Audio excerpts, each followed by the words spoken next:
Welcome back to the channel, guys and gals. I know we've been doing a lot with my son's build. So while he's at school today, I decided to go ahead and run a sheath or a covering on the outside of the car that he's been building that somehow or another I wound up getting talked into building. I don't know how this happened. It just did. And so here we are. Have you noticed? I did round the top. This is a very, very thin balsa wood sheathing on it. And the reason for that being is that when he built it, he did build the outsides to straight up 2.5 inches. So to make sure that we stayed within a spec, had to make sure that this was kept very, very closely and very tight knitted to the 2.5 inches. Which, as of right now, we are at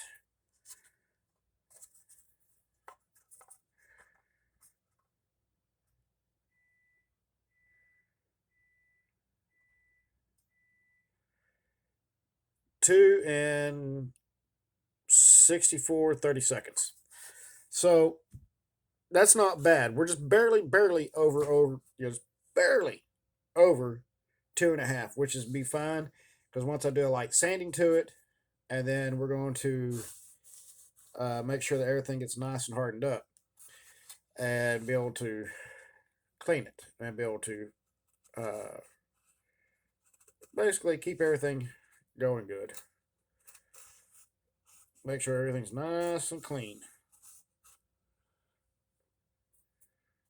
Or what you're wondering what I'm doing right now, this is just kind of trimming down the edges, because once I go back out there, I've got to round this as well. And that'll bring everything back up here with the rounded edge. And again, of course, I have to do some more sanding up here at the top. Not a big deal. In case you're wondering why I haven't trimmed this off yet, I had a crack right there, and I used the power grip to go in there and seal it. So that way, as I sand it, I can just sand it down one time, be done with it.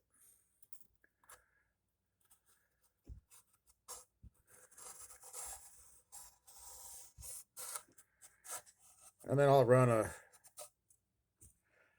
1/4 inch flat bar, kind of like a flat bar if you want to call it that.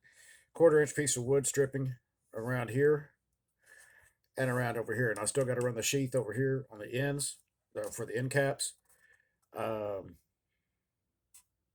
Not really a big deal doing that. And then I'm probably going to run a couple of little small outside braces right here just to kind of help tighten this all up. I don't know. Once Rogue gets home from school, we'll get it figured out and take it from there. See if he kind of likes that idea. He definitely wants to get the doors in it. So there again, the doors are going to have to be measured out, and then he's probably going to wind up having a fit about it. But I think what we're going to wind up doing is adding some false doors to the outside. Once the 1/4 inch barrier is put in up here, the 1/4 inch stripping, and then we can do the doors down here. I think that's probably going to be the best way to go. So the way it shows the door barely sticking out, but we can make like a drip, lip going over it, and that should take care of that. Being that this is his first build, and he's getting a little bit of help from me doing this, I would have much rather doing this the way I've normally done it. But under the circumstances, hey, he's learning. That's all that matters, and he can see everything that's being done on this, and I'm explaining to him as it's going along. And it's actually starting to get a little bit of weight to it. It's not extremely heavy, but it'll definitely pull well with the rest of the O-scale trains. As always, keep the shiny side up and rubber down. I'll see you on the next video a little bit later today. And we'll see what Rogue has to say when he gets home. Y'all take it easy. See y'all then.